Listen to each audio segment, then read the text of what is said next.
Hello friends, how are you? Welcome back in your YouTube channel advance physics. आज का हमारा topic vibrational spectra नहीं है, क्योंकि इसके ऊपर मैं ऑलरेडी वीडियो बना चुका हूं। आप स्पेक्ट्रोस्कोपी का 31 वीडियो देख सकते हो।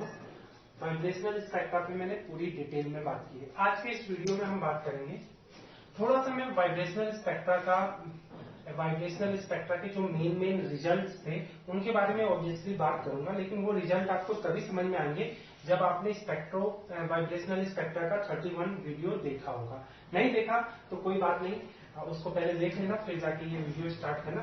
फिर भी मैं बता देता हूँ कि जो इस वीडियो के मेन पॉइंट है। सबसे पहले हम main result of vibrational spectra की बात करेंगे, जो वाइब्रेशनल स्पेक्ट्रा के मेन रिजल्ट थे, ठीक। और फिर उसके बाद हम बात करेंगे first isotope effect in vibrational spectrum, ठीक है। उसके बाद इस पे कुछ न्यूमेरिकल कराऊंगा, प्रॉब्लम्स कराऊंगा, जो प्रॉब्लम्स यूनिवर्सिटी के एंट्रेंस एग्जाम में भी आ सकती है पीएचडी के लिए, या नेट के एग्जाम में आ सकती है, या किसी और कंपटीशन में आ सकते हैं। ऐसे न्यूमेरिकल या प्रॉब्लम कराऊंगा। किसको लेके? वाइब्रेशनल स्पेक्ट्रा को लेके, कि जितने फॉर्मूले हमने वाइब्रेशनल स्पेक्ट्रा वाले टॉपिक में पढ़े थे उनके ऊपर कैसे कैसे क्वेश्चन आ सकते हैं या कैसे कैसे प्रॉब्लम्स आ सकती है। ऊपर से कुछ न्यूमेरिकल और प्रॉब्लम हम isotope effect in vibrational spectrum पे भी कराएंगे।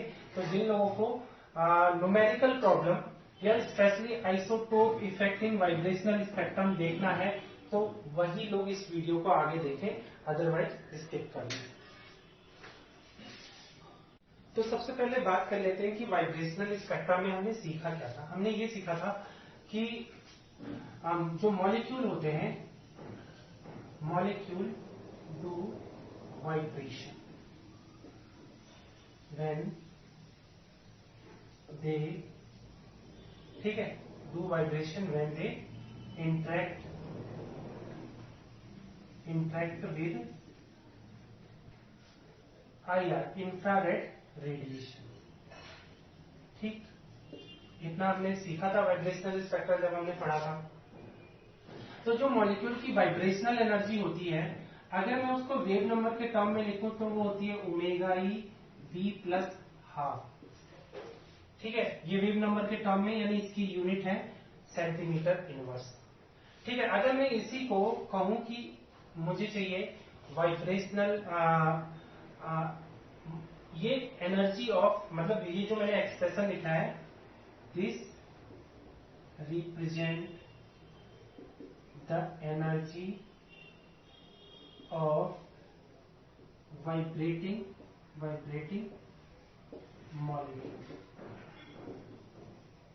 मॉलिक्यूल्स, ठीक। ये एनर्जी का एक्सप्रेशन है। अब आप क्या कहोगे, सर ये तो सेंटीमीटर इनवर्स में है। मैं बता दूं, 1 सेंटीमीटर इनवर्स की वैल्यू होती है 1.239 इंटू 10 की पावर -4 इलेक्ट्रॉन वोल्ट के बराबर, ठीक है। इसका मतलब ये एनर्जी ही है, ठीक है। बट एनर्जी इन जूल का भी फॉर्मूला पता होना चाहिए। तो एनर्जी इन जूल का फॉर्मूला तब हमें मिल जाएगा, यानी energy of a vibrating molecule in joule का फॉर्मूला तब मिल जाएगा जब हम Hc से एप्सिलॉन वी, जिसे मैंने लिखा है एप्सिलॉन वी में मल्टीप्लाई कर देंगे तो हमें एनर्जी इन जूल मिल जाएगा। इसका एक्सप्रेशन हो जाएगा ईवी का एक्सप्रेशन हो जाएगा Hc omega E V plus half, ठीक है।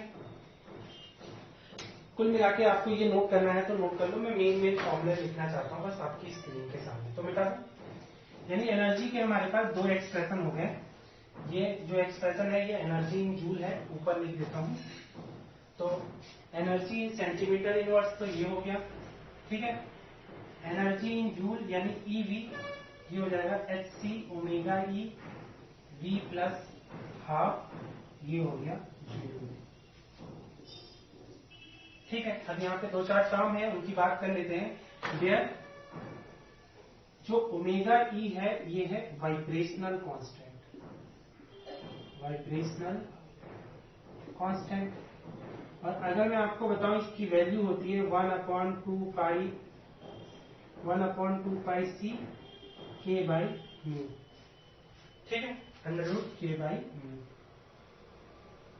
अब जिन लोगों को ये एक्सप्रेशन ड्राइव करना है वो मैंने पहले ही बता दिया, स्पेक्ट्रोस्कोपी का 31 वीडियो देखें, ठीक है। मतलब उसमें मैंने ये पूरा डेरिवेशन करा है। यहां से हमें वाइब्रेशनल कांस्टेंट की वैल्यू मिल गई।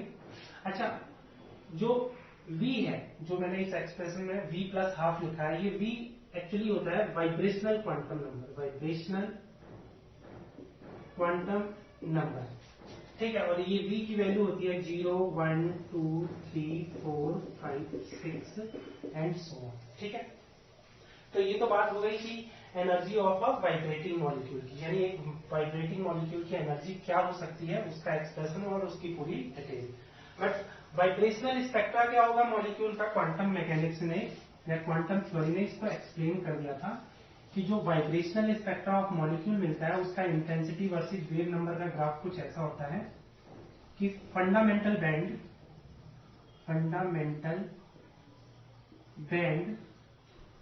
कहां पे मिलता है हमें, ओमेगा ई से जस्ट पहले, ठीक है। इसके बाद फर्स्ट ओवरटोन मिलता है जिसकी इंटेंसिटी फंडामेंटल बैंड के से थोड़ा सा कम होती है और वो 2 ओमेगा ई से जस्ट पहले मिलता है, ठीक है। ये जो लाइन है ये बैंड है, इसे थिक लाइन से दिखा देना आप लोग, अगर आपको दिखाना है कि ये एक बैंड है, ठीक। मैंने बात की है कि हम इसे बैंड क्यों कर रहे हैं, लेकिन अगेन आपको इस स्पेक्ट्रोस्कोपी का 31th वीडियो देखना पड़ेगा। अच्छा, इसके बाद ये हो गया फर्स्ट ओवरटोन एंड इसके बाद सेकेंड ओवरटोन यहां पे आता है 3 ओमेगा ई से जस्ट पहले, ये जो मैंने बैंड लिखा है ये है सेकेंड ओवरटोन। कुछ इस तरह से हमें वाइब्रेशनल स्पेक्ट्रम मिलता था। इन लाइनों को ठीक बना देना, ठीक है। तो लगेगा ये बैंड है, ठीक है। अच्छा, बट ये तो इसका रिजल्ट हो गया। अगर मैं आपको बोलूं कि ये fundamental band, first overtone, second overtone की का वेव नंबर क्या है, तो उसका एक्सप्रेशन हो जाता है फंडामेंटल बैंड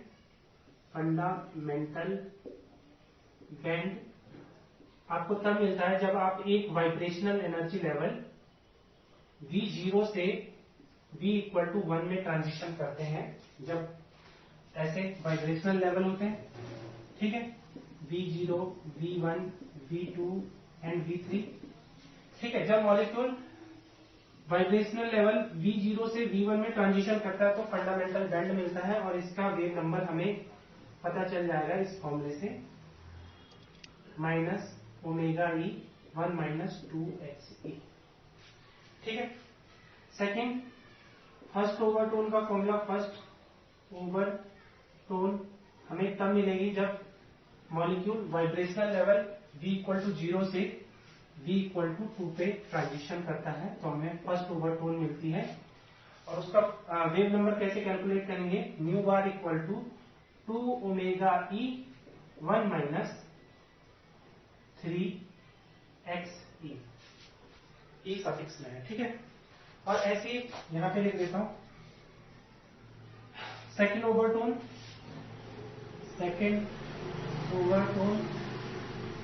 कब मिलेगी हमें, जब आपका मॉलिक्यूल V0 से V3 में ट्रांजिशन करता है तो हमें सेकेंड ओवरटोन मिलती है, यानी V=0 से ट्रांजिशन हो रहा है V=1 में, तो हमें सेकेंड ओवरटोन मिलती है। इसका वेव नंबर हमें मिलता है, ये सब वेव नंबर कहने का मतलब इनकी यूनिट क्या है, सेंटीमीटर इनवर्स ये है, ठीक है।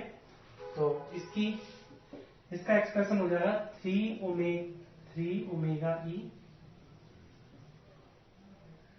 ठीक है, 3 omega e 1 minus 4xe centimetre inverse. इस तरह से फॉर्मूले बनते जाते हैं। अब आगे भी आप बढ़ा सकते हो कि कैसे बनेंगे, ठीक है। ठीक है, ये तो वाइब्रेशनल स्पेक्ट्रा का पूरा ओवरव्यू हो गया। शॉर्ट में हमने समझ लिया कि वाइब्रेशनल स्पेक्ट्रा के फॉर्मूले क्या है और रिजल्ट क्या आते हैं, ठीक है। अब बात करते हैं आइसोटोप इफेक्ट की। तो आइसोटोप इफेक्ट क्या होता है, ये सब मैं मिटा दूं। जिनको नोट करना है वो पॉज करके नोट कर लिया करो। तो ये सब तो रिजल्ट आ रहे थे वाइब्रेशनल स्पेक्ट्रा के, बट एक आइसोटोप इफेक्ट भी मिला हमें जब हमने फंडामेंटल बैंड को हाई रिजॉल्विंग पावर स्पेक्ट्रोस्कोप से देखा। जैसे ये फंडामेंटल बैंड है, तो आपको लग रहा है कि इस बैंड की जो पीक है वो एक स्ट्रेट लाइन है। कहने का मतलब अगर मैं ये बैंड बनाऊं तो कुछ ऐसा बनेगा, ठीक है। ये गया इसका वेव नंबर, ये इस तरह से हमें एक बैंड मिल रहा था। बट जब हमने इस बैंड को हाई रिजॉल्विंग पावर स्पेक्ट्रोस्कोप से देखा तो हमने देखा कि इस बैंड का एक पीक नहीं है, इसके दो पीक है। कहने का मतलब है ये बैंड कुछ ऐसा मिल रहा था कि इस बैंड का एक पीक और ये इस बैंड का दूसरा पीक, यानी बैंड कुछ इस तरह से पीक। कहने का मतलब है इसको और बेटर डायग्राम में अगर हम दिखाने की कोशिश करें तो हमने जब हाई रिजॉल्विंग पावर स्पेक्ट्रोस्कोप से जब फंडामेंटल बैंड को देखा तो बैंड के दो पीक मिल रहे थे जो दोनों ही पास थे, और ये जो ऑब्जर्वेशन की गई थी ये की गई थी HCl मॉलिक्यूल के लिए। तो हमने देखा, मतलब ये आइडिया लगाया कि जो हाई इंटेंसिटी वाला पीक है वो HCl 35 का है और जो लो इंटेंसिटी वाला पीक है वो HCl 37 का पीक है, ठीक है। दिखाई दे रहा है? मैं एक बार देख लेता हूँ, डेटा गलत नहीं होनी चाहिए क्योंकि टीचर बता रहा है और गलती हो जाए फिर बहुत बुरा होगा, ठीक है।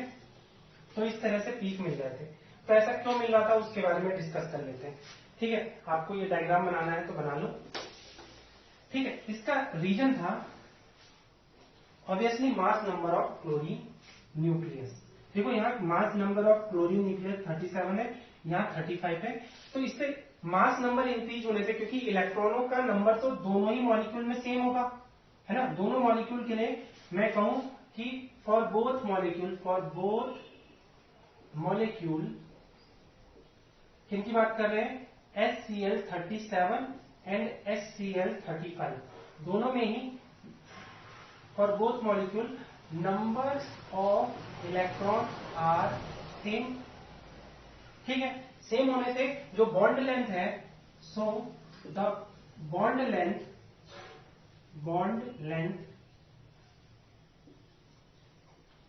of both molecule सेम, ठीक है। नंबर ऑफ इलेक्ट्रॉन पे ही बॉन्ड लेंथ डिपेंड करती है, तो मॉलिक्यूल में नंबर ऑफ इलेक्ट्रॉन सेम थे तो दोनों की बॉन्ड लेंथ सेम थी। बट जो चेंज होगा वो कहाँ होगा, जैसे एनर्जी का फॉर्मूला लिखो इन वेव नंबर, तो एनर्जी का फॉर्मूला होता है omega E V plus half centimetre inverse. और ये जो ओमेगा ई है ये क्या है, आपका वाइब्रेशनल कांस्टेंट, और इसकी वैल्यू होती है 1/2 सी के बाई म्यू। अब यहाँ पे इंपॉर्टेंट बात क्या है, ये के क्या है, ये है स्प्रिंग कांस्टेंट। अब ये स्प्रिंग कांस्टेंट आया कैसे, क्योंकि जनरली हम मॉलिक्यूल को, फॉर एग्जांपल ये H न्यूक्लियस है और ये Cl न्यूक्लियस है, तो इन दोनों के बीच में जो बॉन्ड होता है वो स्प्रिंग लाइक स्ट्रक्चर होता है। कहने का मतलब है अगर Cl को हाइड्रोजन न्यूक्लियस से दूर ले जाऊंगा तो एक स्प्रिंग फोर्स जैसी एक रीस्टोरिंग फोर्स काम करती है। तो हम इस बॉन्ड को, कहने का मतलब है जैसे हम Cl को दूर ले जाते हैं तो एक फोर्स माइनस kx यानी डिस्प्लेसमेंट के प्रोपोर्शनल एक फोर्स काम करती है जो Cl को हाइड्रोजन की तरफ पुल करती है। तो ये भी एक स्प्रिंग लाइक रीस्टोरिंग फोर्स है। तो उस रीस्टोरिंग फोर्स का जो कांस्टेंट है उसको हम स्प्रिंग कांस्टेंट कहते हैं k, और वेयर म्यू इज द क्या है, reduce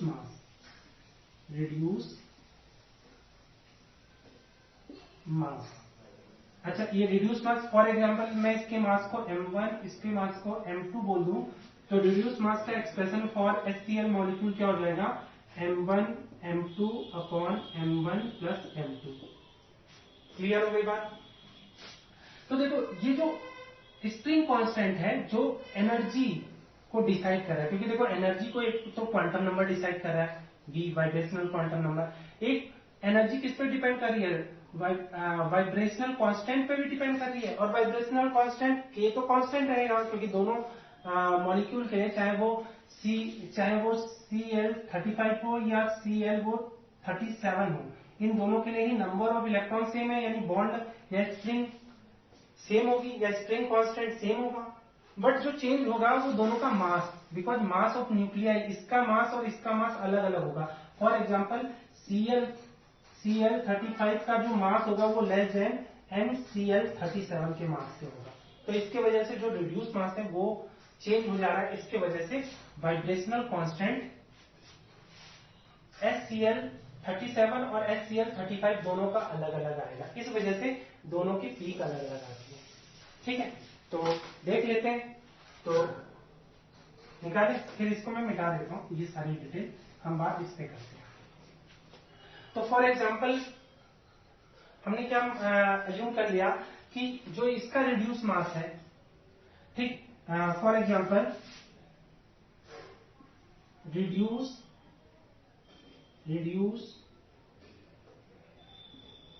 mass of a molecule is mu, ठीक है, जो हम ले रहे हैं, and reduce mass of its isotope molecule is mu dash, then clear हो गई बात। तो दोनों का रिड्यूस मास अलग होगा,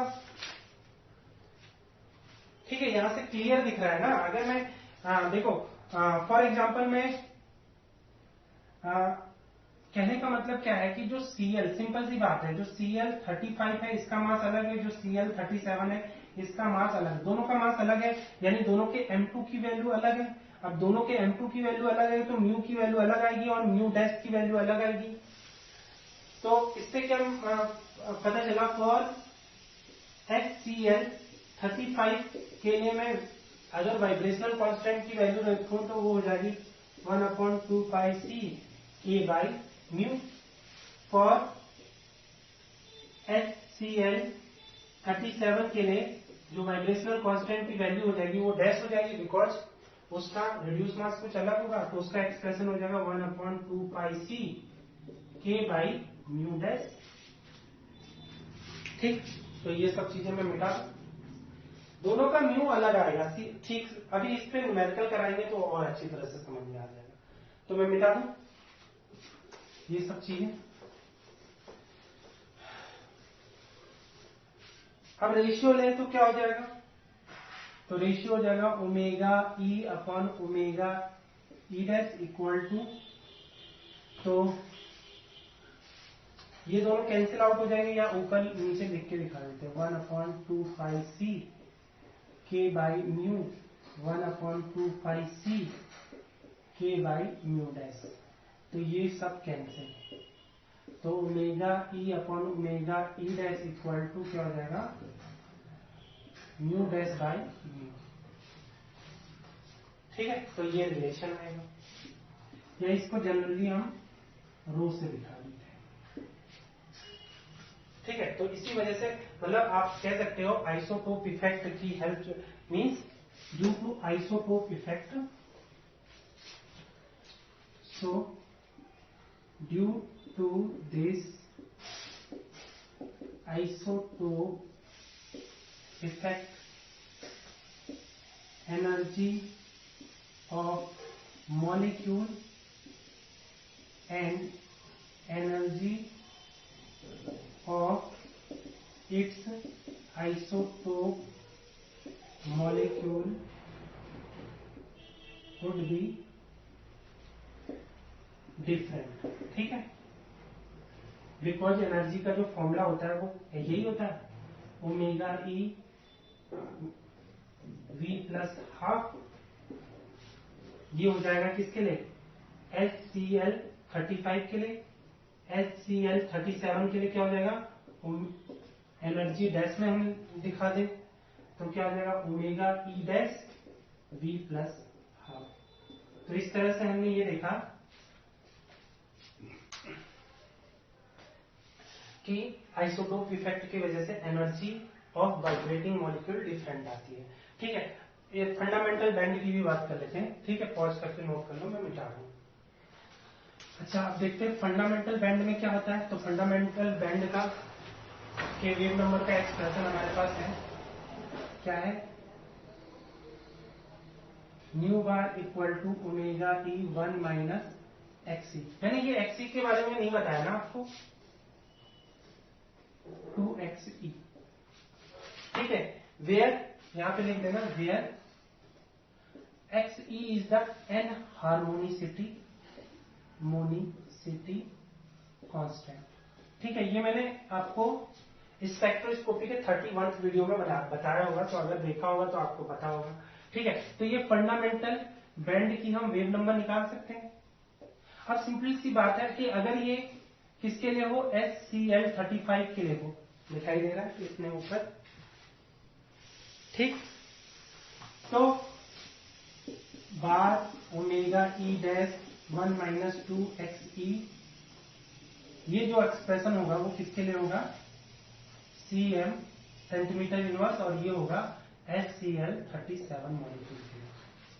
अब रीजन ये है कि इसकी इंटेंसिटी क्यों ज्यादा होती है और इस पीक की इंटेंसिटी क्यों कम होती है, तो उसका रीजन ये है कि SCl37 बहुत कम नंबर में होता है। मतलब जब हम सॉल्यूशन लेंगे HCl का, तो उसमें SCl37 की जो क्वांटिटी होती है वो बहुत कम होती है, इसलिए इसका जो पीक आता है वो भी बहुत कम आता है।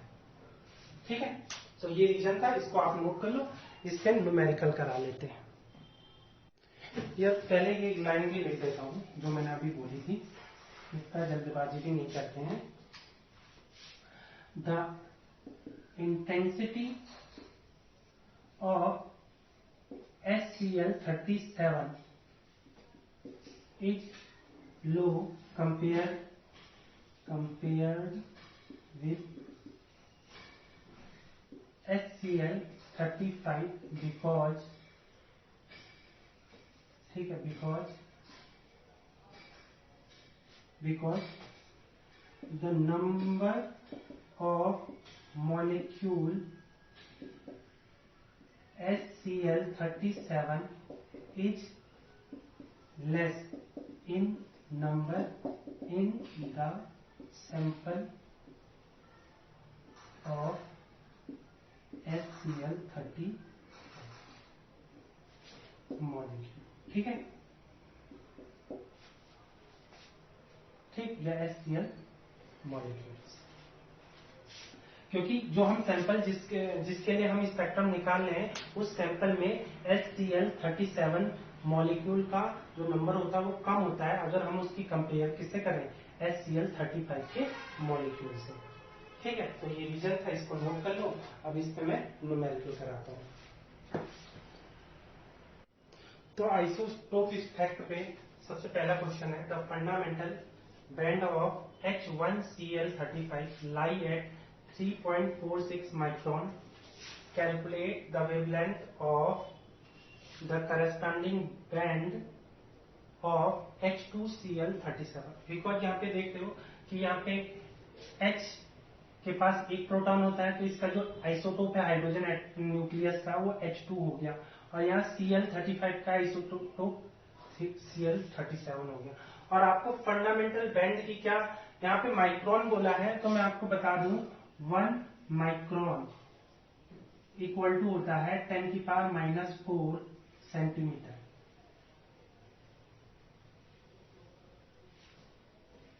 ठीक है, आपको अगर मीटर में बताऊं तो ये हो जाएगा 10⁻⁶ मीटर, इतना तो पता ही होगा। ठीक है, यानी जो दी है वो हमें वेवलेंथ दी है, और हमें जो पता है वो वेव नंबर के टर्म में पता है, क्योंकि वेव नंबर के टर्म में फंडामेंटल बैंड का जो फॉर्मूला होता है वो होता है ओमेगा ई, ठीक है, nu bar equal to omega e 1 minus 2xe। ठीक है, अगर ये हम कह दें कि ये H1Cl37 मॉलिक्यूल का वेव नंबर होगा या फंडामेंटल बैंड का वेव नंबर होगा, तो न्यू बार इक्वल टू क्या हो जाएगा, dash omega e dash 1 minus 2xe, ये किसके लिए होगा, H2Cl37 मॉलिक्यूल के लिए होगा जो आइसोटोप है। अच्छा, जो वेव नंबर होता है अगर मैंने आपको बताया हो तो ये 1/λ ही होता है। तो कहने का मतलब है ये 1/λ हो गया, जिसकी वेवलेंथ हमें मिली है, और जिसकी हमें कैलकुलेट करनी है वो क्या हो गया, 1/λ डैश, ये हमें कैलकुलेट करनी है। ठीक है, क्योंकि वेव नंबर और वेवलेंथ में ये रिलेशन होता है। तो आपको 1/λ' कैलकुलेट करना है। ठीक है, तो उसके लिए क्या कर दें हम, तो ऐसे कर देते हैं, nu bar upon nu bar dash equal to क्या हो जाएगा, lambda dash by lambda. Clear हो गई बात, क्लियर हो गई बात। ठीक ठीक, अगर मैं इन दोनों का रेशियो लूं तो क्या हो जाएगा, omega e upon omega e dash. बस आपको ये डिटरमाइन करना होगा। क्लियर हो गई बात, ठीक है। अच्छा, ओमेगा ई का इसके रिड्यूस मास से क्या रिलेशन होता है, अभी हमने ड्राइव किया है, वो होगा म्यू डैश बाई म्यू। देखो देखो, मैं डैश किसके लिए यूज कर रहा हूं, इसके लिए तो डायरेक्टली हम ओमेगा ई लिख रहे हैं, इसके लिए हम डैश यानी आइसोटोप मॉलिक्यूल के लिए हम डैश का यूज कर रहे हैं। अच्छा, जो म्यू डैश होगा और जो म्यू होगा वो क्या होगा, देखो म्यू डैश यानी mass of H2 nucleus, mass of H2 nucleus, तो उसे हम M2 बोल देते थे, और मास ऑफ Cl37 न्यूक्लियस तो M37 कर दे रहे, अपॉन दोनों के मास का एडिशन M2 प्लस M37। ऐसी म्यू क्या हो जाएगा, मास ऑफ हाइड्रोजन न्यूक्लियस तो M1 उसको हम बोल दे रहे हैं, और मास ऑफ क्लोरीन न्यूक्लियस तो उसे इंटू M37 कर दे रहे हैं, अपॉन M1 प्लस सॉरी 35 है। इसका जो Cl न्यूक्लियस का जो मास है नंबर है वो 35 है, तो यहाँ 35 कर दे रहे हैं। अच्छा, अगर हम रेशियो लेंगे तो हमें मास नंबर से ही काम चल जाएगा, बिकॉज क्योंकि देखो मास ऑफ न्यूक्लियस क्या होता है, ये होता है mass number into mass of nucleon. ठीक है, यानी मास ऑफ न्यूक्लियन, अगर फॉर एग्जांपल में इसमें भी मुझे मास ऑफ न्यूक्लियन का मल्टीप्लाई करना पड़ेगा, इसमें भी मास ऑफ न्यूक्लियन का मल्टीप्लाई करना पड़ेगा, क्योंकि मास नंबर तो हमें पता है, सबका मास नंबर पता है कि नहीं पता है। मास ऑफ न्यूक्लियन हमें गिवन नहीं है, लेकिन मास ऑफ न्यूक्लियन जब हम इसका रेशियो लेंगे तो कैंसिल आउट हो जाएगा, इसलिए मास नंबर से हम इस म्यू डैश बाई म्यू को कैलकुलेट कर सकते हैं। तो कैलकुलेट करने तो ये हो जाएगा म्यू डैश, सबसे पहले म्यू डैश, तो ये हो जाएगा मास नंबर M2 का क्या है 2 into 37 upon 2 plus 37 upon mu के लिए क्या हो जाएगा 1 इंटू 35 1 इंटू 35 अपॉन 1 प्लस 35। बस मास नंबर से काम चल जाएगा, क्योंकि मास ऑफ न्यूक्लियन तो ऊपर नीचे आएंगे वो कैंसिल आउट हो जाएंगे। तो ये हो जाएगा 2 इंटू 37 2 इंटू 37 इंटू 36 अपॉन ये हो जाएगा 35 इंटू 39। ये हमें कुछ रेशियो मिल गया इस तरह से। ठीक दिखाई दे रहा है, क्लियर हो गई बात। यहां पे अप्लाई कर दूं मैं इसको, तो ये हो जाएगा 2 इंटू 37 36 अपॉन 35 इंटू 39। अब बाकी सब चीजें मैं मिटा दूं, ठीक है।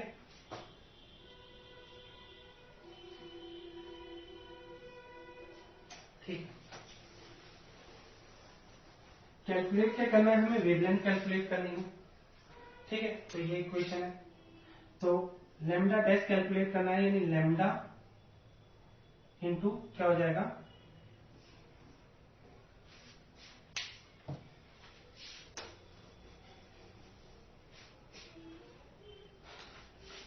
Lambda into mu dash by mu. सब कैलकुलेशन है, आप कैलकुलेट कर सकते हो। लैम्डा डैश इक्वल टू इसकी वैल्यू है माइक्रोन। ठीक, तो अब फर्क क्या पड़ता है, ये एक रेशियो है तो माइक्रोन में ही आंसर आ जाएगा।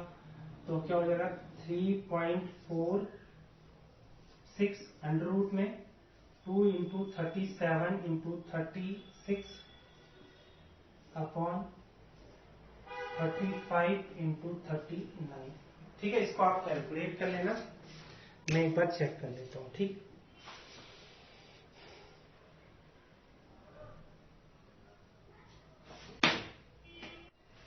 ठीक है, तो मैंने चेक कर लिया, आंसर सही आ रहा है। ये लगभग आंसर आ रहा है अप्रॉक्स इक्वल टू 4.9 माइक्रो। ठीक है, आप नोट करना।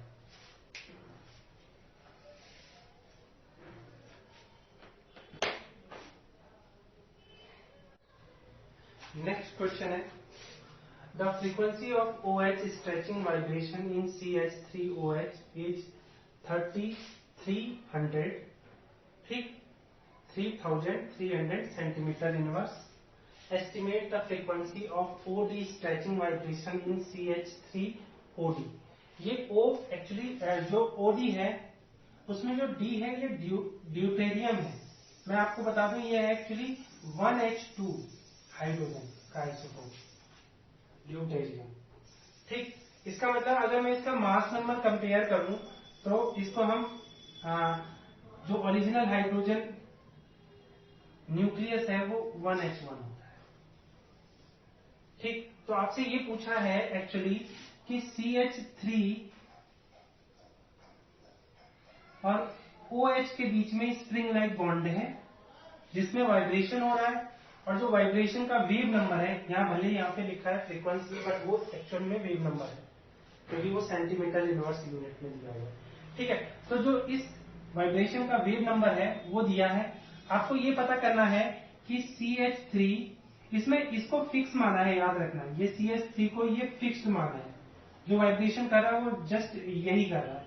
तो आपको ये बताना है कि अगर इस यहाँ पे OD हो यानी हाइड्रोजन का आइसोटोप हो तब वाइब्रेशन का वेव नंबर क्या होगा। तो अगेन आपको सिंपल वही करना है, न्यू अपॉन न्यू डैश। तो न्यू डैश को ऊपर रख लेते हैं, इक्वल टू क्या हो जाएगा, omega dash omega e dash upon omega e, equal to आप रेशियो लोगे तो क्या हो जाएगा, ये अंडर रूट में म्यू अपॉन म्यू डैश। ठीक है, किस फॉर्मूले के अकॉर्डिंग लिखा, वही वाला फॉर्मूला याद है, ओमेगा ई 1 माइनस 2xe, क्योंकि हमें फ्रीक्वेंसी ऑफ वाइब्रेशन निकालना है ना। तो vibration frequency of vibration actually spectral line पे ही डिपेंड, स्पेक्ट्रल लाइन की फ्रीक्वेंसी ऑफ वाइब्रेशन हो रही है, मतलब स्पेक्ट्रल लाइन से ही पता चलेगा, या आप उससे भी पता कर सकते हो, इससे भी एप्सिलॉन v से, इस वाले फॉर्मूले से भी करके देखोगे तो आपको यही मिलेगा 1 प्लस v प्लस हाफ। इन दोनों से ही रेशियो लो, आपको फर्क क्या पड़ता है, आपको तो फ्रीक्वेंसी ऑफ वाइब्रेशन चाहिए या वेव नंबर ऑफ वाइब्रेशन चाहिए। ठीक है, तो दोनों फॉर्मूले को अप्लाई करके एक किसके लिए बनाना, अगेन CH3OH के लिए, और दूसरा फॉर्मूला बनाना CH3OD के लिए, और फिर आप रेशियो लोगे तो आपको पता चल जाएगा, क्योंकि ओमेगा ए की वैल्यू क्या रहती है, वेव नंबर नहीं, वाइब्रेशन कांस्टेंट ओमेगा ए की वैल्यू 1/2 k बाई म्यू। तो ये वाइब्रेशनल कांस्टेंट होता है, तो दोनों के वाइब्रेशनल कांस्टेंट का रेशियो लोगे तो आपको ऐसा मिलेगा। अच्छा, यहाँ पे भी अगेन हमें मास ऑफ न्यूक्लियॉन तो दिया नहीं है, लेकिन अगर हम रेशियो लेंगे तो पिछले वाले क्वेश्चन की तरह ही हम क्या कर लेंगे, सिर्फ मास नंबर से काम चला लेंगे। बट हमने यहाँ पे क्वेश्चन में साफ दिया है आपको स्ट्रेचिंग किसकी हो रही है, OH की, यानी यहाँ मास नंबर ऑफ OH को ही हम लेंगे, हमें CH3 से कोई मतलब नहीं है, बिकॉज वो फिक्स है अपनी पोजीशन में। जो स्ट्रेचिंग हो रही है वो OH में हो रही है या OD में हो रही है। ठीक है, तो यहां से OH का मास नंबर, ठीक है, OH का रिड्यूस मास क्या हो जाएगा, तो ऑक्सीजन का कितना होता है, ऑक्सीजन का मास नंबर होता है 16, ऑक्सीजन का मास नंबर 16 होता है। ठीक है, तो यहाँ पे कर लेना, तो क्या हो जाएगा, किसके लिए, यहाँ पे लिख देता हूं, यहाँ OH के लिए हम निकाल लें, और म्यू डैश किसके लिए है, OD के लिए। तो ये हो जाएगा 16 इंटू 1 अपॉन 16 प्लस 1 अपॉन ये क्या हो जाएगा 16 इंटू 2 अपॉन 16 प्लस 2। तो यानी टोटल क्या हो जाएगा ये 16 इंटू 18 अपॉन 2 इंटू 16 इंटू 17। ठीक है, पॉज करके नोट कर लो, मैं मिटा रहा हूं, ऊपर लिख दे रहा हूं, या छोड़ो ऊपर क्या लिखना, यहीं पे आगे लिख देते हैं। क्वेश्चन तो आपको समझ में आ गया होगा। हमें क्या चाहिए, वेव नंबर चाहिए। तो nu bar dash equal to क्या हो जाएगा, न्यू बार और हो जाएगा म्यू अपॉन म्यू डैश। हमने निकाल लिया म्यू अपॉन म्यू डैश, तो क्या हो जाएगा 3300 अंडर रूट 16 इंटू 18 अपॉन 2 इंटू 16 इंटू 17। ठीक है,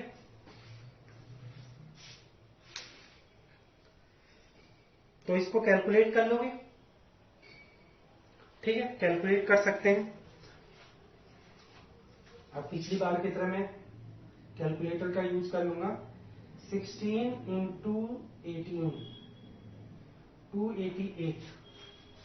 ठीक है, ये क्या हो जाएगा 3300 और ये हो गया 288 अपॉन में क्या हो गया 2 इंटू 16 इंटू 17 क्या हो गया 544। ठीक है, अब आपको पता है ये ज्यादा निगेटिव चला जाएगा, तो हम क्या करते हैं निकाल, मतलब निगेटिव क्या बहुत छोटा नंबर हो जाएगा, तो हम क्या करते हैं इसको ऐसे भी लिख सकते हैं 3300 अपॉन अंडर रूट 544 अपॉन 288। ठीक है, अपॉन 288 ये हो गया 3300 अपॉन अंडर रूट 1.88। ठीक है, अगर इसको हम कैलकुलेट करें अंडर रूट 1.88 तो ये आता है 1.37। ठीक है, तो न्यू बार क्या हो गया 3300 अपॉन 1.37। ठीक है, क्योंकि यूनिट वही होगी जो इसकी यूनिट होगा। ठीक है, 3300 अपॉन 1.37 इक्वल टू ये आ गया आपका आंसर 2408 सेंटीमीटर इनवर्स। ठीक है, अप्रॉक्स इक्वल टू। ठीक है, ये आपका आंसर हो गया। इस टाइप के क्वेश्चन आएंगे, आप लोग कर लोगे। ठीक है,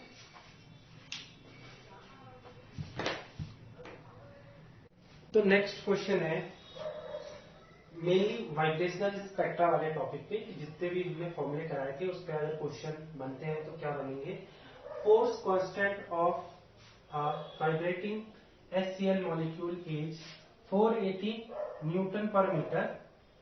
Find first frequency of vibration, second vibrational constant, third energy of molecule at V equal to 0 and V equal to 1.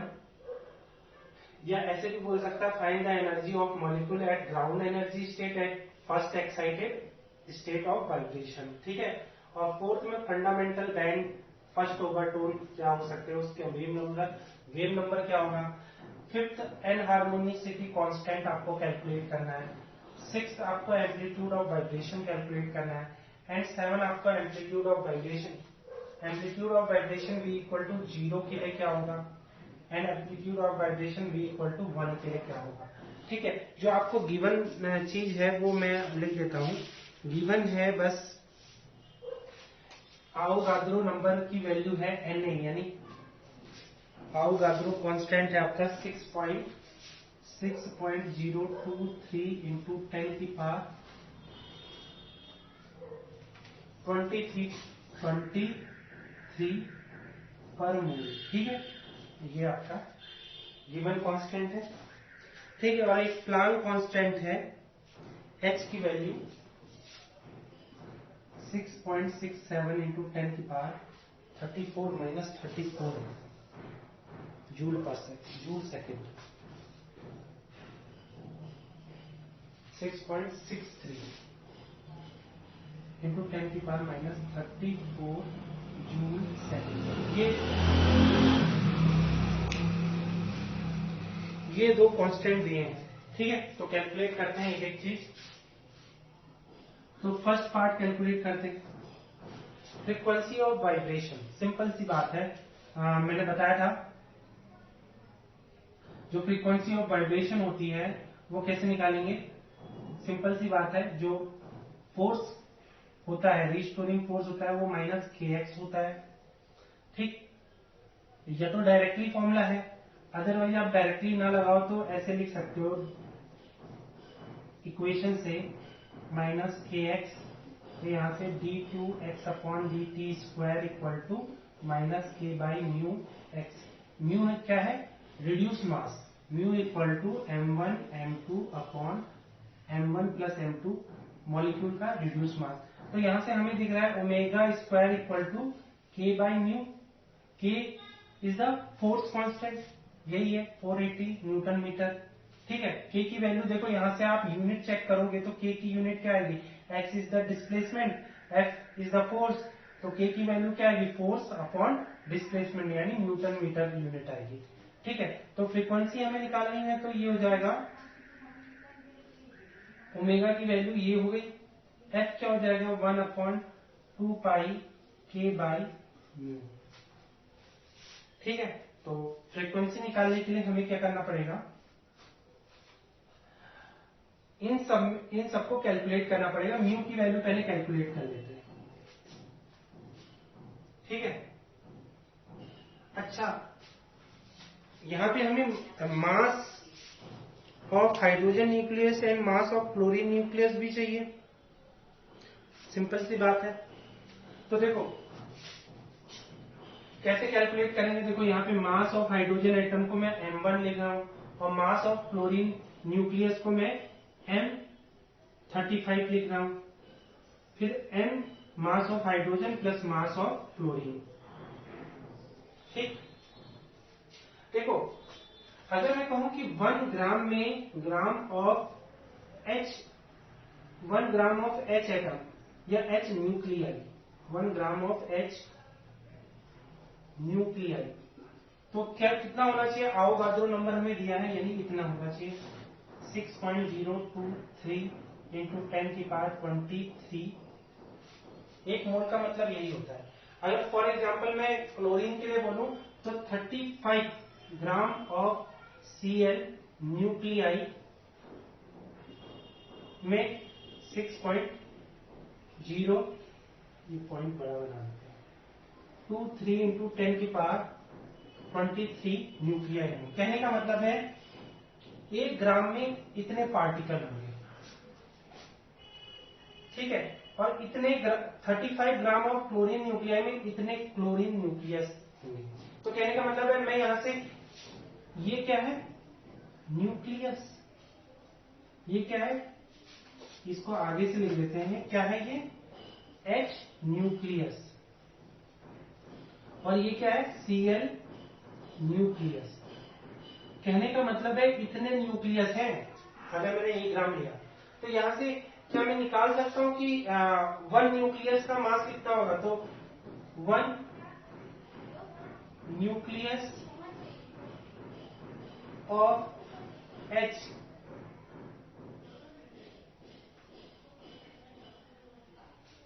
One nucleus of hydrogen atom,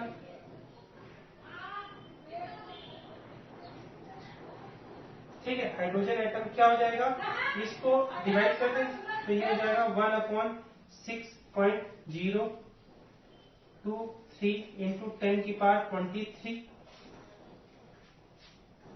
clear हो गई बात, ये किसमें आएगा, ग्राम में। इसे केजी में भी कन्वर्ट कर सकते हैं, ठीक है। केजी में वैसे फर्क नहीं पड़ता, क्योंकि अगर मान लो आप क्या कहते हैं, इसमें जब कंपेयर करोगे तो ये ठीक है, कर लेते हैं, ग्राम से केजी में बना लेते हैं। तो देखो 1 ग्राम इक्वल टू कितना होता है 10⁻³ केजी, तो ये क्या हो जाएगा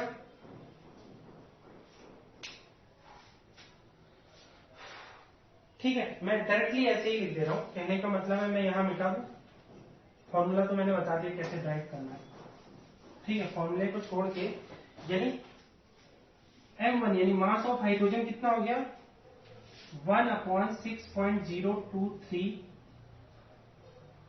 इंटू 10 की पावर, देखो ये ग्राम है, मैं केजी में कन्वर्ट कर दूं तो ये हो गया 23 से माइनस 26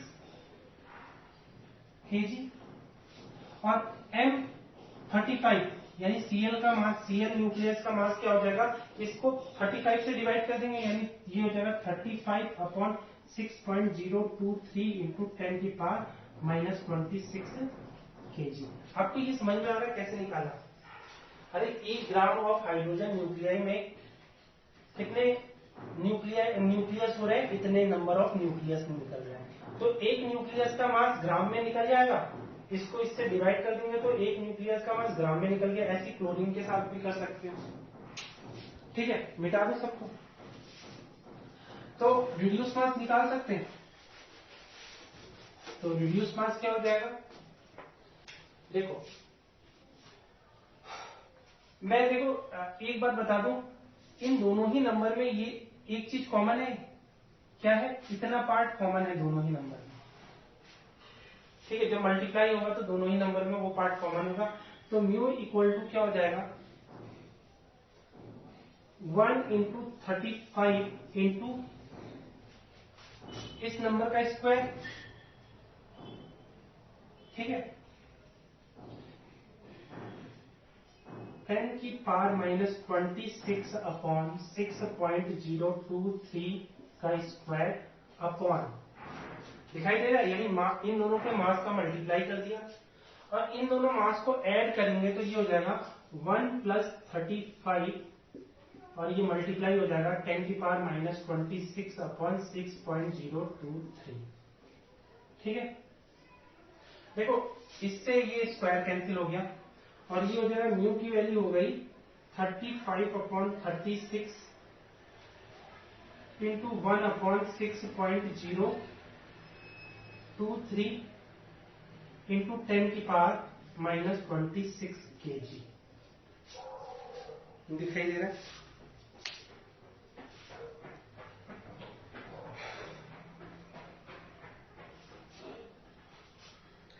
ठीक है, कैलकुलेशन कर लेते हैं। तो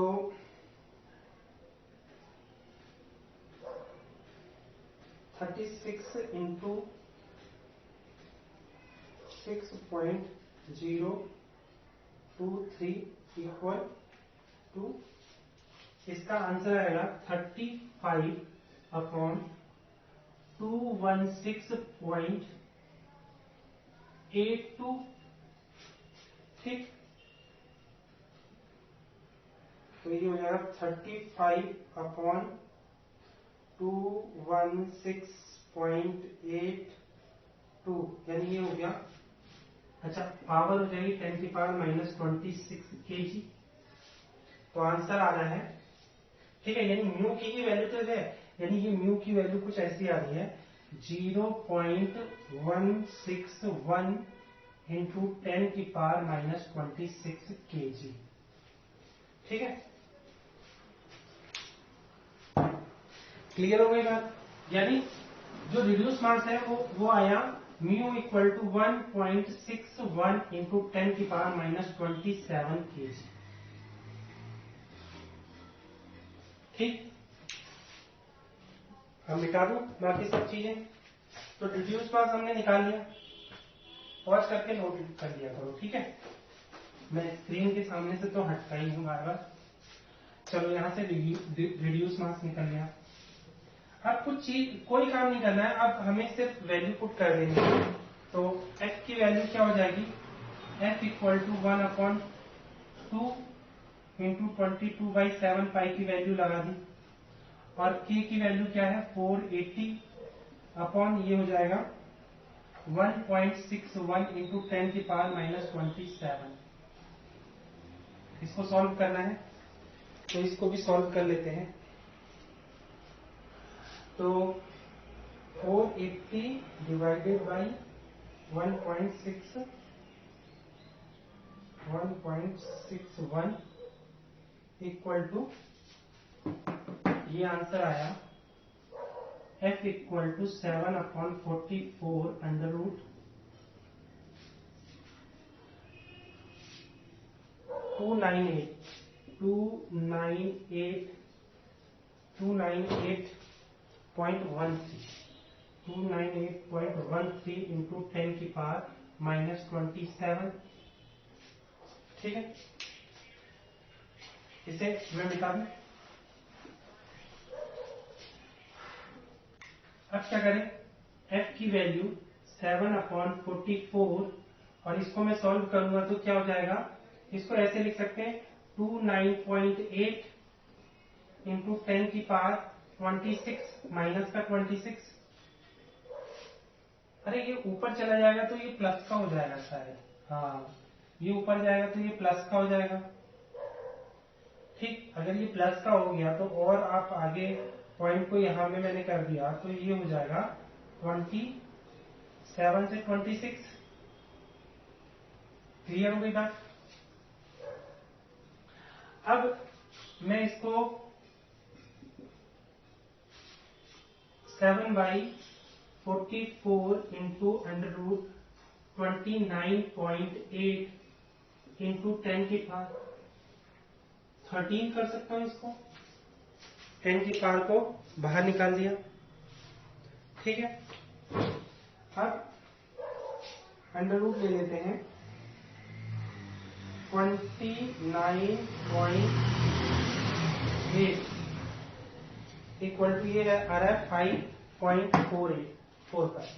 तो f equal to 7 into 5.45/44 into 10 की पावर 13। ठीक, अब इसको और सॉल्व करें तो हमें मिलेगा 7 into 5.45 equal to divide by 44 यानी 8.67। ठीक है, 8.67। तो हमारी फ्रीक्वेंसी आ रही है 0.867 इंटू 10 की पावर 13। ठीक है, ये इसको, ये किसमें निकली, हर्ट्ज में, क्योंकि सारे जो हमने पैरामीटर ले रखे हैं वो MKS यानी मीटर, केजी एंड सेकंड में हमने ले रखा है। तो फ्रीक्वेंसी भी हमारी पर सेकंड ये हर्ट्ज में निकलेगी। ठीक है, या आप पर सेकंड बोल सकते हो, या सेकंड इनवर्स बोल सकते हो, या हर्ट्ज बोल सकते हो। ठीक है, क्लियर हो गई बात। या इसको आप फ्रीक्वेंसी को 8.67 इंटू 10 की पावर 12 हर्ट्ज कर सकते हो। तो ये तो फ्रीक्वेंसी का आंसर आगे कितना आया, यही लिख देते हैं सामने 8.67 इंटू 10 की पावर 12 हर्ट्ज। ठीक,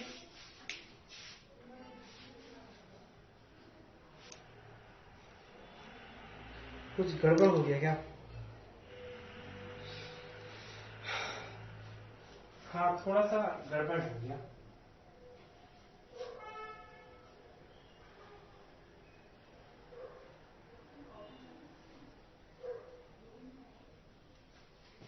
क्या चक्कर पड़ गया, मैंने कहीं मिस्टेक कर दी।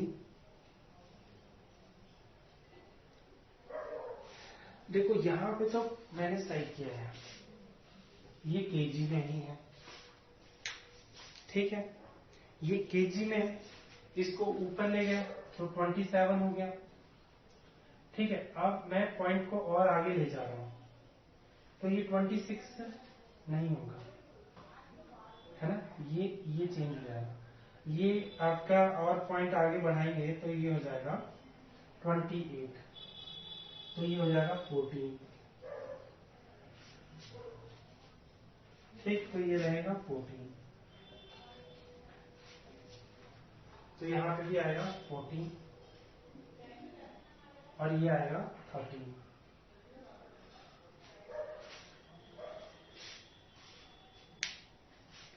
क्लियर हो गई बात, यही आंसर आ रहा है। ठीक है, तो इसको 13 कर देना। अब इसको मैं मिटा दूं, पॉज करके आप लोग नोट कर लो।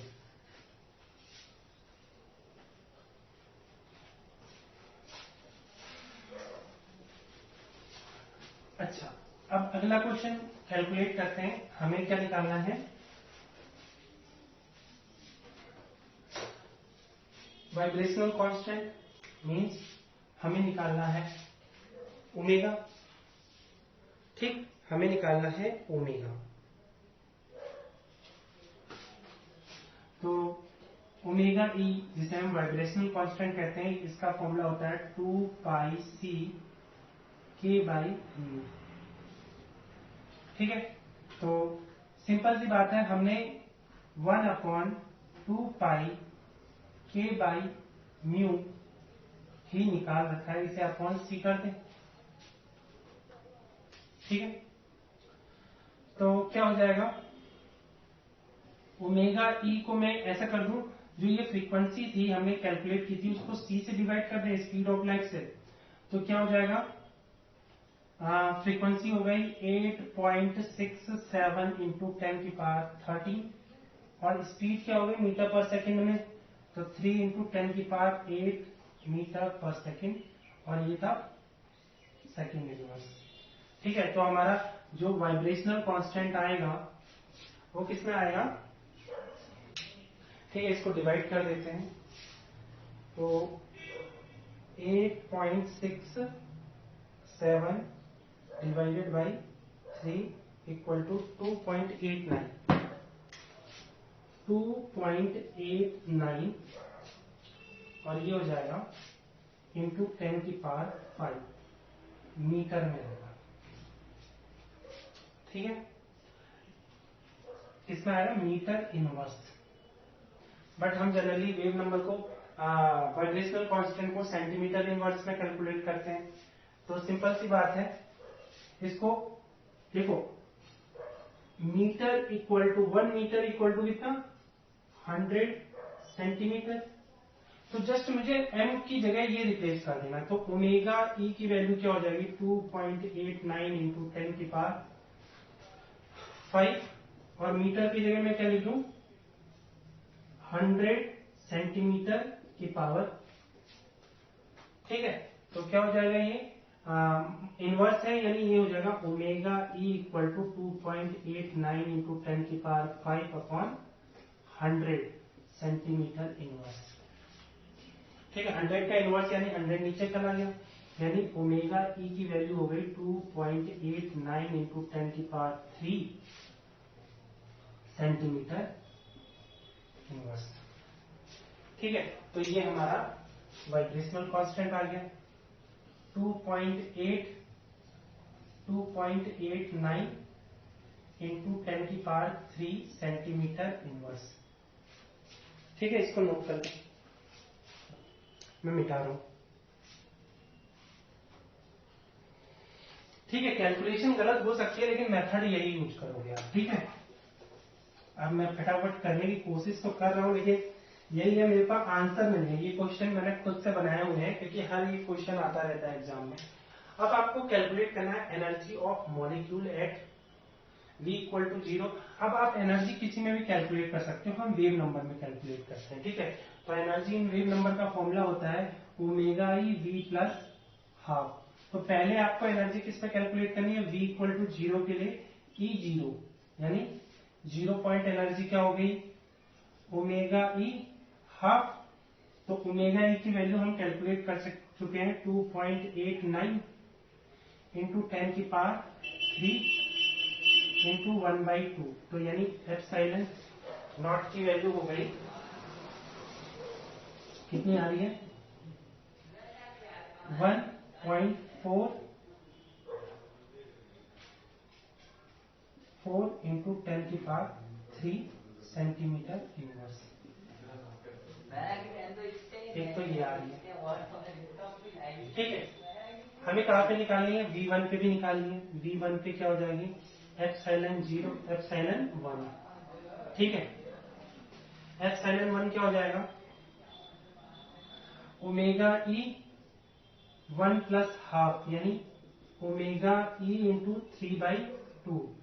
तो क्या हो जाएगा, ओमेगा की वैल्यू 2.89 इंटू 10⁻³ इंटू 3/2 यानी 1.5 से मल्टीप्लाई कर दूं। ठीक है, 3/2 यानी इसमें मल्टीप्लाई कर दूं 1.5 से, यानी ये हो गया 4.33। ठीक है, ये आ गया 4.33 इंटू 10⁻³ सेंटीमीटर इनवर्स। ये हो गया ε1। ठीक है, अगर बाई द वे आपसे इसमें ना पूछा होता, सेंटीमीटर इनवर्स में ना पूछ के इलेक्ट्रॉन वोल्ट में पूछता तो क्या आंसर आता, तो आपको मैं बताऊं 1 सेंटीमीटर इनवर्स इक्वल टू होता है 1.239 इंटू 10⁻⁻4 इलेक्ट्रॉन वोल्ट। ठीक है, तो अगर मैं कहूं ई नॉट की वैल्यू इलेक्ट्रॉन वोल्ट में बताओ तो क्या हो जाएगा, जस्ट आपको इसमें मल्टीप्लाई कर देना है। तो आंसर हो जाएगा 1.44 इंटू 1.239 इक्वल टू, ये हो गया 1.78 इंटू 10⁻⁻4। ठीक है, 10⁻³ इंटू 10⁻⁻4। कैसे कर सकते हो, एक मतलब मैंने शॉर्टकट में बोल दिया, लेकिन एक्चुअली कैलकुलेट हमने कैसे किया, ε0 इक्वल टू, ये हम एनर्जी निकाल लें ना, तो एनर्जी का फॉर्मूला क्या होता है, ई नॉट। कैसे लिखते हैं, ε0 इंटू, छोड़ो यार कैसे करना है, बस ऐसे ही सही है। हमने क्या किया, एनर्जी कैलकुलेट करने के लिए सेंटीमीटर इनवर्स की जगह हमने ये क्वांटिटी रख दी, तो सीधे इससे मल्टीप्लाई हो जाएगा। तो यहाँ पावर 10⁻³ थी और यहाँ 10⁻4 है, तो ये हो जाएगा ई नॉट इक्वल टू 1.78 इंटू 10⁻⁻1, यानी ये हो जाएगा 0.17 इलेक्ट्रॉन वोल्ट। क्लियर हो गई बात। सेकंड इस एनर्जी लेवल के लिए हम एनर्जी इलेक्ट्रॉन वोल्ट में निकालें तो E1 क्या हो जाएगा, 4.33 इंटू 10⁻³ इंटू 1.239 इंटू 10⁻⁻4। इसको मल्टीप्लाई करें तो क्या आता है, 1.44 इंटू 1.44 नहीं 4.33 into 1.239 equal to 5.36 equal to 5.36 ये आ रहा है, और हो जाएगा 10⁻⁻1, यानी ये हो जाएगा 0.53 इलेक्ट्रॉन वोल्ट। तो आंसर क्या आ गया, इसके लिए आंसर आया 0.17 इलेक्ट्रॉन वोल्ट, और इसके लिए आंसर आया 0.53 इलेक्ट्रॉन वोल्ट। ठीक है, सारी चीजें मैं मिटा दूं, ठीक है, नोट कर लेना आप, मैं मिटा रहा हूं।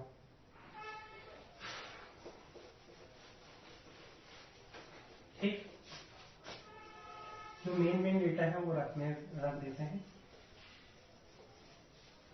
अच्छा, आपसे क्या पूछा है, आपसे पूछा है नेक्स्ट फंडामेंटल बैंड या फर्स्ट ओवरटोन। अच्छा ये बताओ, जो फंडामेंटल बैंड होता है वो V इक्वल टू 0 से V इक्वल टू 1 पे जाता है, वही तो फंडामेंटल बैंड होता है। कहने का मतलब है मुझे E0 पता है, E1 पता है, या ε0 ε1 पता है, ये किसमें हो गया, सेंटीमीटर इनवर्स में, या मुझे एनर्जी इन जूल भी पता, एनर्जी इन इलेक्ट्रॉन वोल्ट भी पता है। तो कहने का मतलब फंडामेंटल बैंड की अगर मुझे एनर्जी निकालनी है तो क्या हो जाएगा, या तो E1 माइनस E0 कर दो तो हमें इलेक्ट्रॉन वोल्ट में मिल जाएगा। E1 की वैल्यू कितनी है, E1 की वैल्यू है 0.53, E2 की वैल्यू, E0 की वैल्यू है 0.17। ठीक है, दोनों इलेक्ट्रॉन वोल्ट में है तो क्या हो जाएगा 13 में से 7 6, ठीक है, और ये हो गया 4 यानी 3 इलेक्ट्रॉन वोल्ट। ये फंडामेंटल बैंड की एनर्जी रेंज है, ठीक है।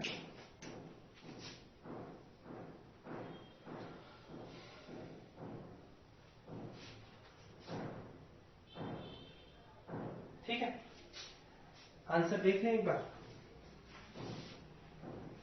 करेक्ट है, ठीक है। तो फर्स्ट ओवरटोन यानी फर्स्ट फंडामेंटल बैंड का तो हमें पता है, वो तो हमने निकाल लिया, ठीक है। अब सेकंड बैंड के लिए हमें क्या निकालना पड़ेगा, सेकंड ओवरटोन निकालने के लिए अब फिर से तरीका यही है कि मुझे E2 पता चल जाए, है ना।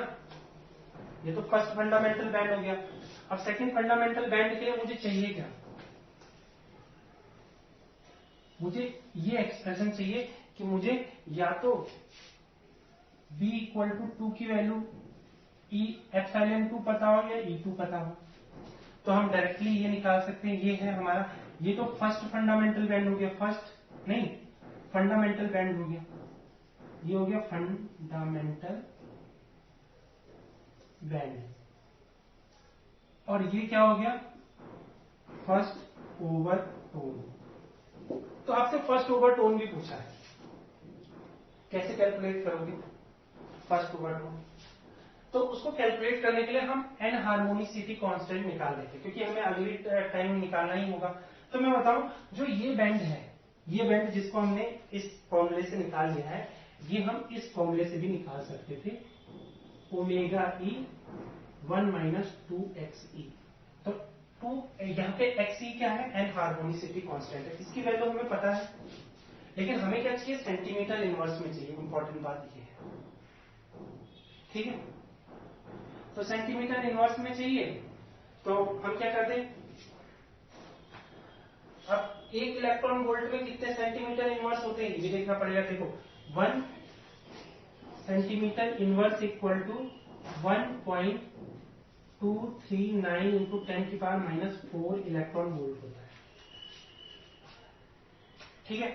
तो 1 इलेक्ट्रॉन वोल्ट इक्वल टू कितना हो गया, 1.239 इंटू 10 की पावर 4, यहां पे मल्टीप्लाई करते हैं। तो ये एनर्जी गैप था, ये actually energy gap electron volt में था, तो इसको बाहर से हटा देते हैं, ठीक है। लेकिन बाहर हम उसके लिए लगा रहे हैं जिसके लिए हम इसको जनरली आप ऐसे लिख सकते हो, डेल्टा ई डेल्टा, ठीक है। क्योंकि दोनों में डिफरेंस बनाना है ना, कि एनर्जी क्या कहते हैं, फंडामेंटल बैंड की एनर्जी इन इलेक्ट्रॉन वोल्ट और एनर्जी इन वेव नंबर में डिफरेंस बनाना है। तो वेव नंबर की एनर्जी हम ऐसे दिखाते हैं सेंटीमीटर इनवर्स में।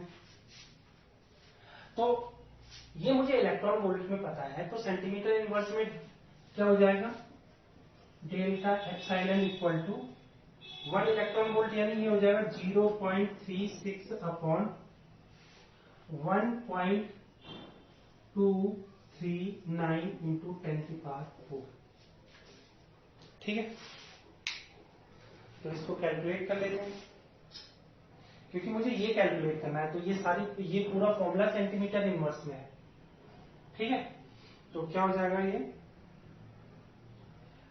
0.36 अपॉन 1.239 इक्वल टू, ये हो गया 0.29, तो ये हो गया 0.2905, ठीक है, इंटू 10 की पावर 4।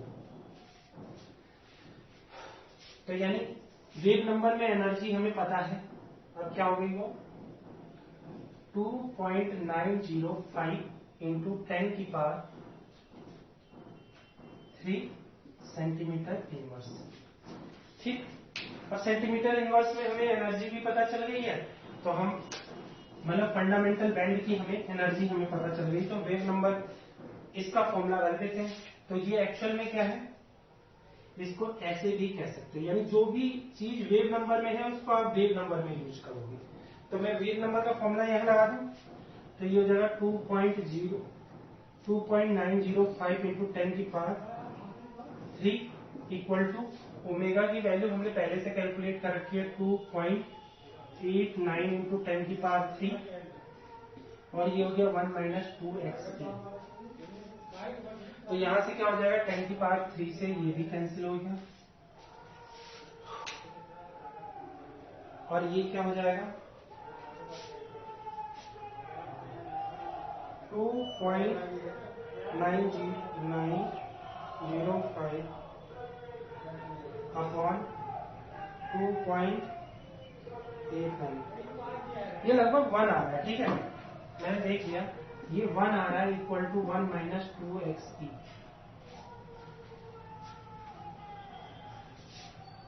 ठीक है, ये बहुत छोटा आ रहा है। ठीक है, अब मैं 1 को इग्नोर नहीं कर सकता। ठीक है, क्योंकि फिर तो एक्सी 0 आ जाता है, वैसे एक्सी बहुत छोटा आता है। ठीक है, तो आप डिवाइड तो करोगे ही नहीं, तो ये 0 नहीं। अगर मैं इसका डिवाइड करता हूँ, देखो 2.905 upon 2.89 equal to 1 minus 2x। तो इसको डिवाइड करूंगा तो ये आ जाएगा 1.0051। ठीक है, ये सब किसमें चल रहा है, आपका सेंटीमीटर इनवर्स में। ठीक है, तो जो हमारा वाइब्रेशनल कांस्टेंट आएगा, ये जो वाइब्रेशनल कांस्टेंट आएगा, ये किसमें आएगा, जो भी यूनिट होगी अभी देखेंगे। ठीक है, तो ये हो जाएगा 2xe, और उधर जाएगा -1, तो ये हो जाएगा 1 माइनस 1.0051। हमने कुछ गलत कर दिया क्या, कुछ गड़बड़ आ रहा है। ये इसमें हमने डिवाइड किया तो ये बड़ा नंबर आ रहा है। ठीक है, एक्चुअली क्वेश्चन मैंने खुद बनाए थे। ठीक, तो मैं ये कह सकता हूं यहाँ पे वाइब्रेशनल कांस्टेंट आ रहा है 0। ठीक, मतलब इस क्वेश्चन के अकॉर्डिंग चलेंगे, क्योंकि देखो वाइब्रेशनल कांस्टेंट निगेटिव नहीं आना चाहिए। मैंने यहाँ पे रखा 2.905। कभी भी क्वेश्चन ऐसा आ सकता है, ऐसी कोई बात नहीं है। ठीक है, कि मैं ही फंस गया या मैंने ये क्वेश्चन थोड़ा गलत बना दिया, ऐसा कुछ नहीं है। और ये हो जाएगा 2.89 इंटू 10 की पावर 3। ठीक है, और ये हो जाएगा 1 माइनस 2xe। ठीक, अब मैं एक चीज बताऊं आपको, अगर मैं इसमें डिवाइड करता हूं तो ये नंबर आता है 0.0059, ऐसे ही नंबर आया था 51 इक्वल टू ये हो जाएगा 1 माइनस 2xe। अगर मैं इसको सॉल्व करूंगा तो ये जो एन हार्मोनिसिटी कांस्टेंट है ये छोटा आएगा, ये निगेटिव आएगा। सिंपल सी बात है। अब निगेटिव आएगा तो निगेटिव हमें आंसर चाहिए नहीं, तो हम क्या करेंगे, इसे अप्रॉक्स इक्वल टू 1 ले लेंगे। तो इससे xe की वैल्यू आएगा 0। तो आप लिख सकते हैं एन हार्मोनिसिटी कांस्टेंट की वैल्यू यहाँ पे क्या होगी, 0। अब इससे फायदा क्या होगा, एन हार्मोनिसिटी कांस्टेंट निकालने के बाद। ठीक है, तो निकालने के बाद होगा क्या कि अब हम कोई सा भी बैंड निकाल सकते, क्योंकि हमने फंडामेंटल बैंड तो निकाल लिया था। अब फर्स्ट ओवरटोन हम निकालें तो देखो फंडामेंटल बैंड, मैं शॉर्ट में उसे एफ बी लिख रहा हूं, तो उसका वेव नंबर होता है nu bar equal to omega e 1 minus 2xe। ठीक है, और फर्स्ट ओवरटोन इसका फॉर्मूला होता है nu bar equal to 2 omega e 1 minus 3xe। ठीक है, फर्स्ट ओवरटोन का फॉर्मूला कुछ ऐसा होता है। ठीक, तो क्या करेंगे हम, अब ये तो 0 हो गया, तो न्यू बार क्या हो जाएगा, फर्स्ट ओवरटोन हमें यहां कैलकुलेट करना था, fundamental band and first overtone. तो आपको सीधे 2 इंटू ओमेगा ई रख देना है, यानी फर्स्ट ओवरटोन का वेव नंबर क्या हो जाएगा 2 इंटू 2.89 इंटू 10 की पावर 3 सेंटीमीटर इनवर्स। तो ये हो जाएगा 4.69 इंटू 10 की पावर 3 सेंटीमीटर इनवर्स। ये आ गया फर्स्ट ओवरटोन का वेव नंबर। ठीक है। एम्पलीट्यूड ऑफ वाइब्रेशन, यहाँ पे एक और इंपॉर्टेंट क्वेश्चन आता है, मैं मिटा दूं इनको। ठीक है, ऐसे ही आपको करना है। आप अगर कहते हैं ये निकाल सकते हो फंडामेंटल बैंड, तो आप अगर आपको एन हार्मोनिसिटी कांस्टेंट दिया होता तब भी आप फंडामेंटल बैंड निकाल लेते, लेकिन हमें ये दिया नहीं था, तब जाके हमने ये वाला मेथड लगाया E2 E1 माइनस E0 वाला, तब जाके हमने फंडामेंटल बैंड की एनर्जी निकाली। ठीक है, तो अब नहीं दिया था, लेकिन एन हार्मोनिसिटी कांस्टेंट ना देने की वजह से हमने लंबा टर्म, लेकिन एन हार्मोनिसिटी कैलकुलेट करने के बाद आप डायरेक्टली ये फॉर्मूला भी लगा सकते। ठीक है बेटा। अच्छा, आपसे अब इंपॉर्टेंट क्वेश्चन पता है, ये ही थोड़ा सा हटके क्वेश्चन है, सारी चीजें तो मैंने नोट कर रखी हैं। ठीक है, एम्पलीट्यूड ऑफ वाइब्रेशन। अब क्या है एम्पलीट्यूड ऑफ वाइब्रेशन? इंपॉर्टेंट चीज यही है। देखो सिंपल सी बात है कि जो टोटल एनर्जी होगी, टोटल एनर्जी यानी पोटेंशियल एनर्जी हाफ के एक्स स्क्वायर इक्वल टू, ये पोटेंशियल एनर्जी, देखो मैंने क्या बताया था, जो ये कर्व है, ये कर्व। ठीक है, अगर हम कॉन्सेप्ट पे बात करें तो देखो वाइब्रेशनल एनर्जी का जो कर्व है, ये थी एनर्जी और ये था डिस्प्लेसमेंट। तो अगर मैं बोलूं कि ये है v इक्वल टू 0, ये है v equal to 1 vibrational quantum number, और ये कहीं v इक्वल टू 2 है वाइब्रेशनल क्वांटम नंबर, तो मैं कहूं इसका एम्पलीट्यूड क्या होगा? तो ये तो डिस्प्लेसमेंट यहाँ 0 होगा, यही तो इसका एम्पलीट्यूड होगा। तो कहने का मतलब एम्पलीट्यूड आपको कब मिलेगा? ये पोटेंशियल एनर्जी कर्व से मिलेगा, है ना। ये जो एनर्जी है ये इसकी वाइब्रेशनल एनर्जी हो गई, और जो ये कर्व है, इस कर्व में हमने x की वैल्यू ये रखी है, ये वाली और ये वाली, यानी इस वैल्यू को रखा है हमने x की, तो ये एम्पलीट्यूड हो गया, है ना। तो कहने का मतलब क्या है कि इस जो पोटेंशियल एनर्जी कर्व की जो एनर्जी है, यानी इस पोजीशन पे, x पोजीशन पे, ये क्या हो गया? Minus x. तो ये पोटेंशियल एनर्जी इसकी एनर्जी के बराबर होगी, है ना। कहा? Amplitude of vibration v equal to 0 के लिए, तो v इक्वल टू 0 पे एम्पलीट्यूड ऑफ वाइब्रेशन इसकी एनर्जी पे भी तो डिपेंड करेगा। तो कहने का मतलब है ये पोटेंशियल एनर्जी जो डिस्प्लेसमेंट के टर्म में लिखी है, ये इसके इक्वल होगी ओमेगा ई।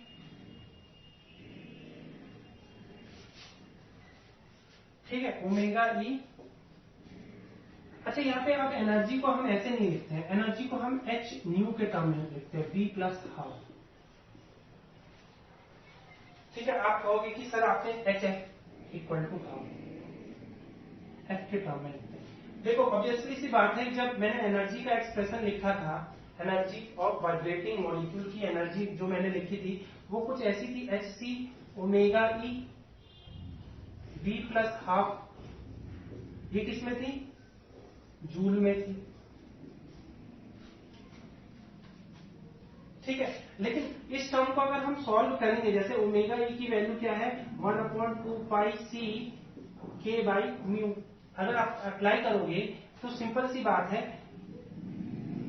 जो 1/2 पाई के बाई म्यू है, ये जो टर्म है अपॉन हम जिसके सी कर रहे हैं, ये क्या है? फ्रीक्वेंसी।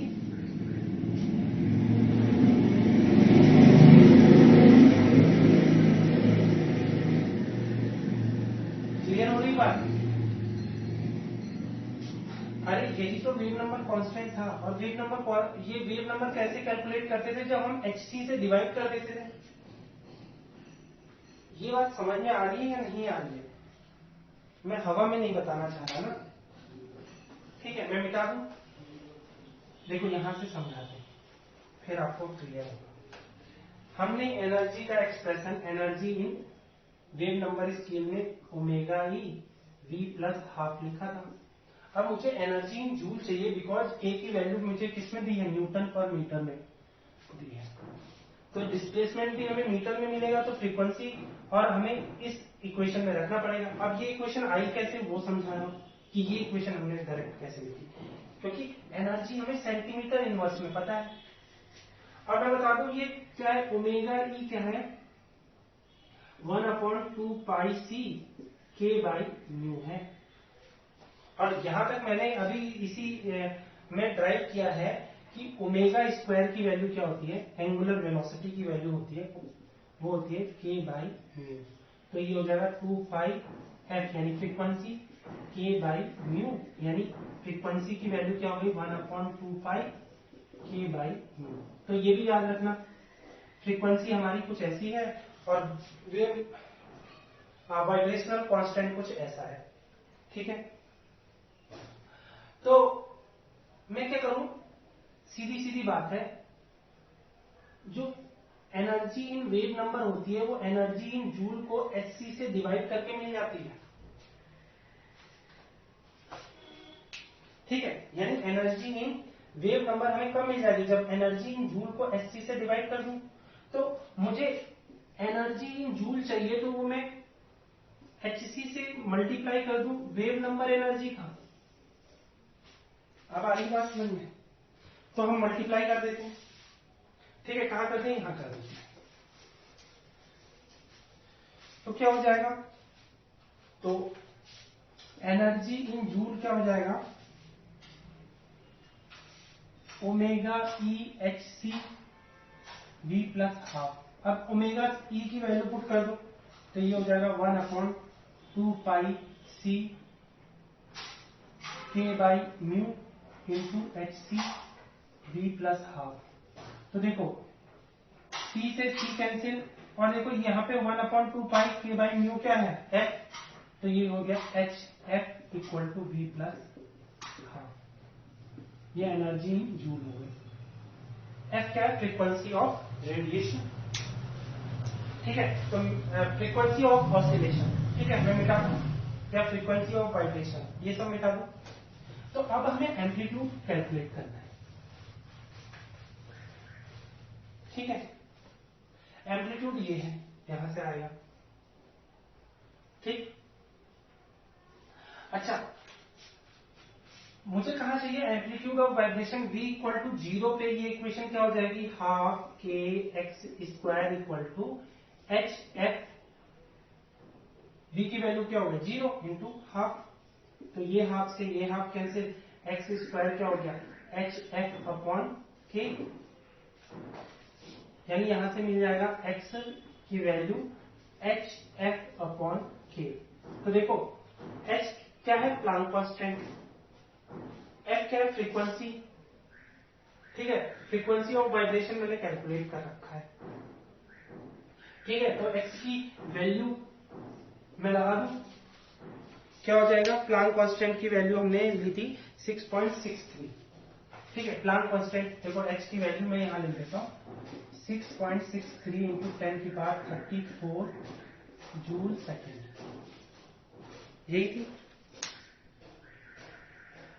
ठीक है। -34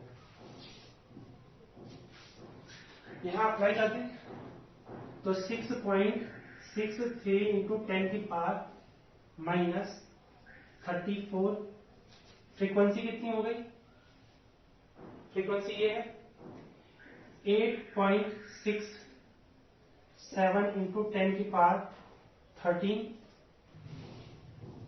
अपॉन के क्या हो गया 480।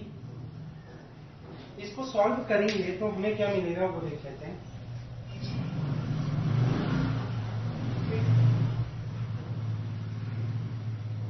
6.63 इंटू 8 कैलकुलेशन में अगर मेरे से मिस्टेक हो जाए तो यार कमेंट जरूर कर लेना, ठीक है। लेकिन मेथड यही है, ठीक है, मेथड यही है करने का, होता ही है। स्क्रीन के सामने अगर आप कैलकुलेशन करें तो कुछ ना कुछ गड़बड़ हो ही जाती है, ठीक। तो ये हो जाएगा आपका 57.48 अपॉन 480 और ये क्या हो गया 34 और 13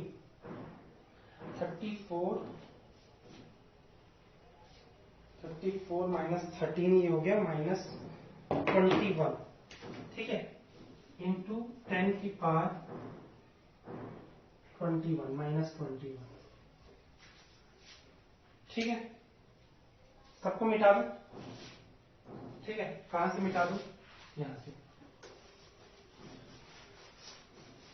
तो क्या हो जाएगा डिस्प्लेसमेंट किसके लिए निकाल रहे हैं हम एम्पलीट्यूड किसके लिए निकाल रहे हैं v इक्वल टू 0 के लिए तो एम्पलीट्यूड क्या हो जाएगा एम्पलीट्यूड कहने का मतलब ये मैक्सिमम जो डिस्प्लेसमेंट ले रहा है यही एम्पलीट्यूड है ठीक है तो ये हो जाएगा इसको मैं ऐसे लिख देता हूं 574.8 अपॉन 480 इंटू 10 की पावर माइनस 20 अच्छा ये माइनस 20 हो जाएगा नहीं ये हो जाएगा माइनस 22 ठीक तो क्या हो जाएगा ये x इक्वल टू 10 की पावर माइनस 11 ठीक और ये हो जाएगा 57.4.8 divided by 480 means 1.19 under root में 1.19 अच्छा इसका ये भी अप्रॉक्स इतना ही होगा अगर इसका रूट लेंगे तो 1.19 ठीक ये हो गया 1.09 ठीक तो x की वैल्यू 1.09 इंटू 10 की पावर माइनस 11 मीटर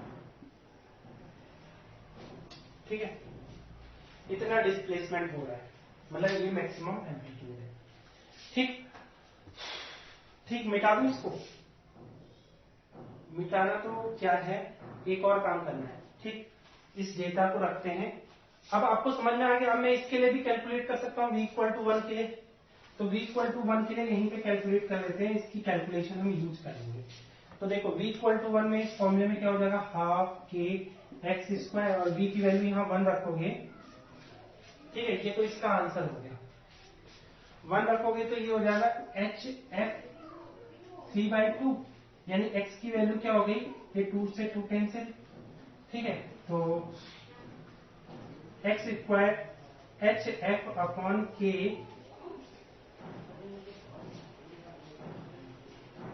ठीक है ये 3 एच एफ हो जाएगा ठीक है ना देखो 2 से 2 कैंसिल 3 एच एफ हो गया और के नीचे जाएगा और अंडर रूट आ जाएगा इसका मतलब क्या कर दूं मैं x यानी अंडर रूट 3 का मल्टीप्लाई कर दूं एच एफ बाई के अभी तो कैलकुलेट किया ये जितना भी हम कैलकुलेशन कर रहे थे एच एफ बाई के लिए कर रहे थे तो यानी अंडर रूट 3 की वैल्यू क्या होती है 1.732 इंटू 1.09 इंटू 10 की पावर माइनस 11 मीटर ठीक है